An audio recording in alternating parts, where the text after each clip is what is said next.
hello आमामा कति राम्रो view आएको म त मलाई चाहिँ टु मच खोकी लागेको छ घाँटी दुखेको छ साँच्चै दबाई खानु पर्ने थियो बिर्सेँ है अनि हामी चाहिँ मिल हिँडेको के अरे मकै कुटाउनु मिल जाँदै जाँदै धामी के पो भन्छ धामीलाई त नच्छोको घर हिँडेको दसैँ अस्तिको दिन टिका आज तेस्रो दिन अनि नभ्याएर नच्छोकोमा हाम्रो चाहिँ धामी मान्ने चलन छ नि त अनि सो यहाँ रक्सी छ अनि बिहानै अब धामी मान्नु भएको छैन अरे क्या उहाँ अब यो रग गएपछि चाहिँ मान्नुहुन्छ अनि भन्दै जाने हो मेरो स्वर नै अर्कै भएको छ टु मच भएको छ तर म अम्बक खान चाहिँ छोड्नेवाला छुइनँ आजदेखि चाहिँ खाँदिनँ मस्तै गाह्रो भएको छ कसम यस्तो दामी आएको छ मलाई अरू केही साँच्चै प्रदीपहरू कहिले जाने रहेछ पहिरो जानु थालेछ है ढिस्को न पहिरो झरेछ अनि हामी चाहिँ मासतिर तलतिर झर्दै गरेको अनि टक्क आज चाहिँ म दाजुभाइको घर घुम्नेवाला छु डुल्नेवाला छु अगाडि चाहिँ हाम्रो आमा पोको बोकेर हिँड्दैछ म बोक्छु भनेको म यति बोक्न सक्दिनँ र भनेर भन्नुभएको चाहिँ यतिको चाहिँ मान्छे हुनुपर्छ है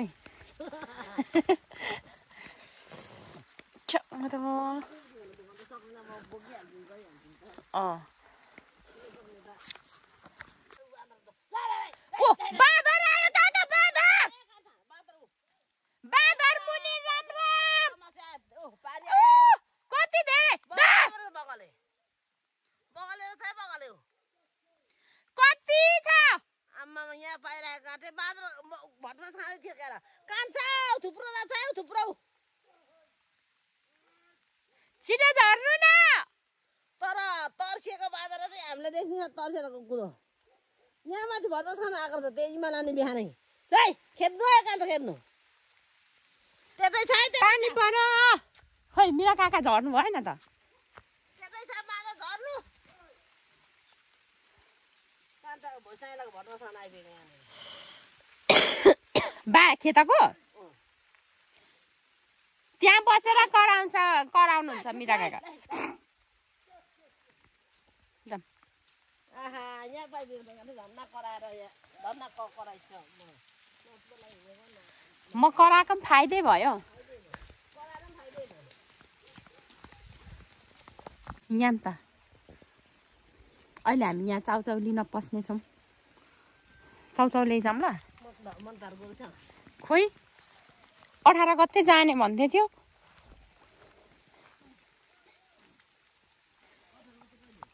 आज 16 हिजो 17 आज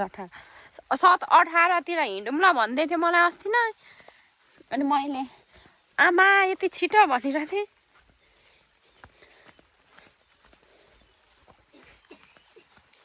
मलाई त यहाँ आउँदा निकै तल आए जस्तो पो लाग्यो है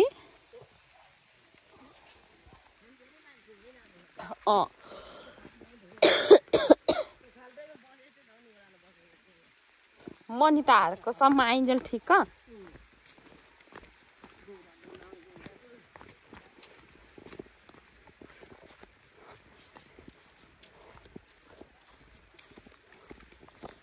अझ यहाँदेखि तल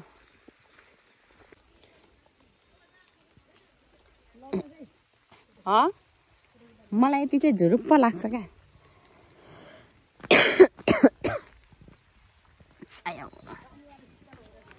हजुर कहिले म पोहोर झरेको त्यहाँ त छैन डेनु पनि छ त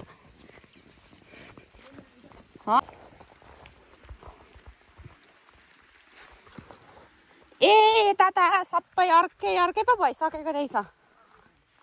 नि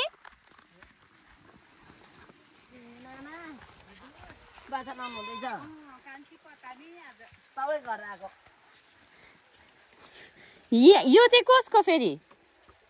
यताको उताको तिमीमा ये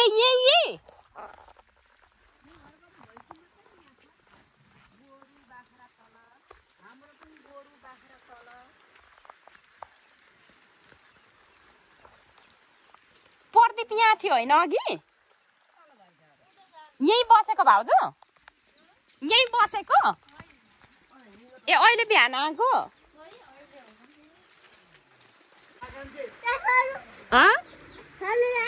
लु गर त नगर न अहिले नचुङ दाजुको छोरालाई म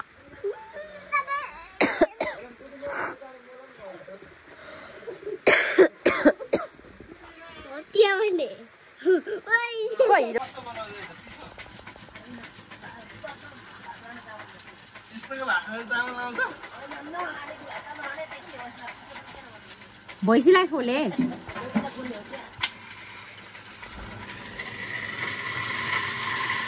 तर मलाई अहिले आएर मैले भन्दा पहिले तपाईले समात्नु भएको रहेछ के भेट जाएन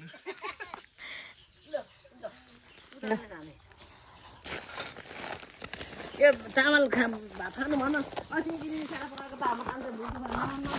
भन्छ अनि के भन्नु एक दिन मगैकोले भुडी देखेको हामी खाम न एक दिन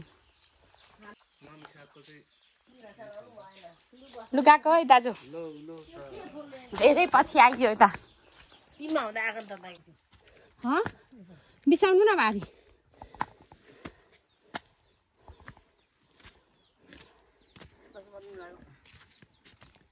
यो बाइक चाहिँ कसको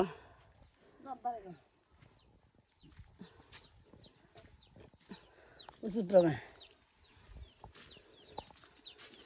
काकी के हाल्नुहुँदैछ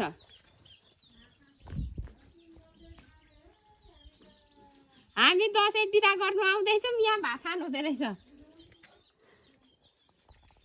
तिमीले खाइसकेको किन हुन्छ तिमीले माम नखाएको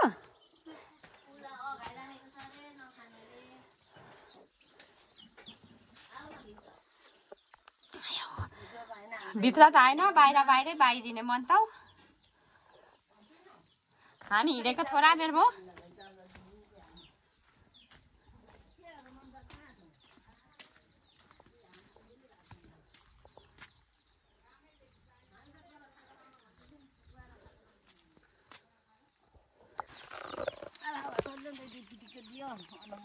खानेलाई पनि चुसुक्क यता माथिबाट हिँडौँ न क्या बात छ आमा भारी बोक्दै हिँड्छिन् भारी कम त कस्तो बेजेती रहेछ भाइ अघिसम्म यति मुला म आफै बोक्छु किन बोक्न भनेको त ल आज चाहिँ हामी बिहान 7 बजेदेखि अहिले 7 बजी चाहिँ मेरो क्यामेरा ब्लोर आयो 7 बजीदेखि अहिले 11 बजीसम्म कसरीको तल्लो गाउँ घुमेर आएको छु सबै भिड हेर्नु ल हाम्रो गाउँ देखिन्छ नि फेरि पानी पर्दैछ नि मैले पैसा नै कमाएर आएको छु निनम के गरेको निनम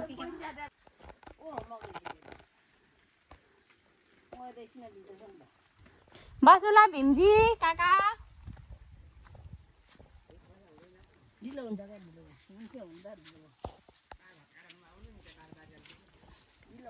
घरबाट गाली गर भने चाहिँ हामीले चाहिँ आएपछि ल